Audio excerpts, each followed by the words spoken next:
बच्चों, पिछली कक्षा में हम लोग पाठ 5 हंसते हंसते जीना निबंध का अध्ययन किए थे। अब उसका शेष भाग का अध्ययन करेंगे। लॉर्ड जॉर्ज भाषण दे रहे थे। एक विरोधी बोला, महाशय, भूल गए क्या आपके पूर्वज गधा गाड़ी चलाया करते थे? बिल्कुल नहीं भूला महाशय, लॉर्ड जॉर्ज हंसते हुए बोले, क्योंकि गाड़ी तो अब भी मेरे घर पर खड़ी है। गधा गायब था सो आज यहाँ मिल गया।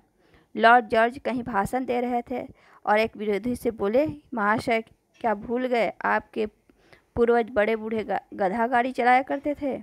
तो उसने कहा, बिल्कुल नहीं महाशय, गाड़ी तो अब भी मेरे घर पर खड़ी है, पर गधा गायब था सो आज मेरे सामने खड़ा है।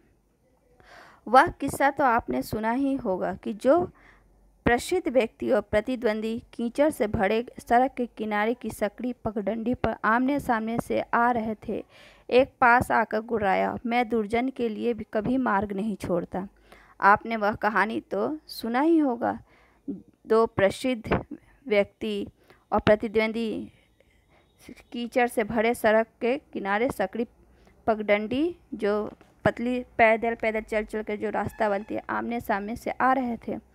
एक पास आकर दम आँख में आँख डालकर गुर्राया, मतलब गुस्से से देखा और बोला, मैं दुश्मन के लिए कभी रास्ता नहीं छोड़ता, लेकिन मैं छोड़ देता हूँ। दूसरे ने कहा और मार्ग दे दिया और रास्ता उसको दे दिया। तो बताइए कौन जीता? कहिए कौन जीता? हंस सकने वाला सदा जीतता है, चाहे वह लड़ाई जिंदगी की कठिनाई के खिलाफ हो, चाहे प्रतिद्वंदी। जो हमेशा हंस सके, हर परिस्थिति में हंस सके, तो वह जिंदगी किसी भी कठिनाइयों के खिलाफ कोई भी जंग जीत सकता है, चाहे वो प्रतिद्वंदी के खिलाफ ही क्यों ना हो, विपक्षी दल के खिलाफ ही क्यों ना हो। सुकरात की पत्नी बड़ी झगड़ालू थी। एक दिन बकते झकते सुकरात की बीवी जब थक गई तो निर्विकार बैठे सुनते पति के ऊपर एक बाल्टी पानी लाकर उलट दिया। सुकरात बोले, ठीक है भाई, पहले बादल गरजे फिर पानी बरसे। सुकरात की पत्नी बड़ी झगड़ालू किस्म की थी। वह बक बक करते हुए जब थक गई तो जो चुपचाप बैठे हुए थे सुकरात, जो उनके पति थे, उसके ऊपर एक बाल्टी पानी डाल दिया। तो सुकरात बड़े शांतिपूर्वक विनम्रता से बोले, भाई, पहले बादल गरजे फिर बरसे। संत तुकाराम एक बार घूमकर लौटे तो हाथ में सिर्फ एक गन्ना था। क्रोध में उनकी बीवी ने गन्ना तराक से पीठ पर दे मारा। गन्ना 2 टुकड़े हो गया। तो सुकरात बोले, ठीक किया भाग्यवान, वैसे भी तेरे मेरे खाने के लिए मुझे इसके 2 टुकड़े करने पड़ते। संत तुकाराम एक बार कहीं से घूम कर आए तो उनके हाथ में सिर्फ एक गन्ना था। तो उसको देखकर उसकी बीवी को बहुत गुस्सा आया और उसने उस गन्ने से उनके पीठ पर दे मारा, जिसके कारण वह 2 टुकड़ा हो गया।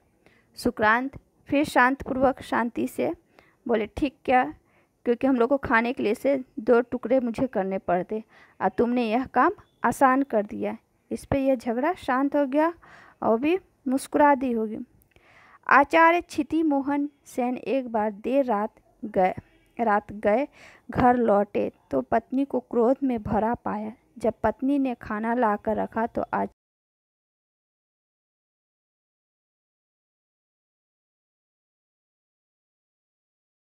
ठंडा है, तुम्हारा माथा गर्म है, खाना गर्म कर रहा था, आचार्य ने उत्तर दिया।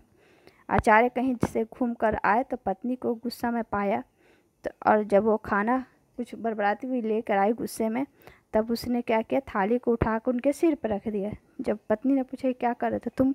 गुस्से से, तुम्हारा जो माथा गर्म है, इससे मेरा खाना गर्म हो जाएगा। यह उत्तर सुनकर उसकी पत्नी का गुस्सा ठंडा हो गया।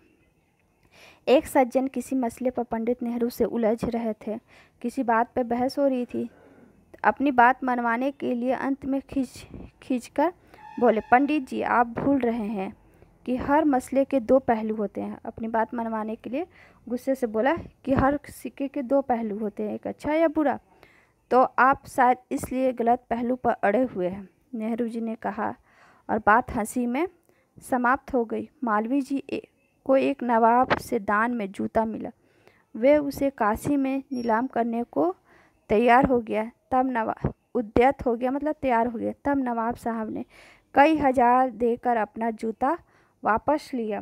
तब नवाब ने क्या किया था, बहुत सारा पैसा देकर अपना जूता वापस लिया था उस नीलामी में। बच्चों, इसका शेष भाग अगली कक्षा में पढ़ेंगे और इस पाठ को आप लोग अच्छे से पढ़िए। धन्यवाद।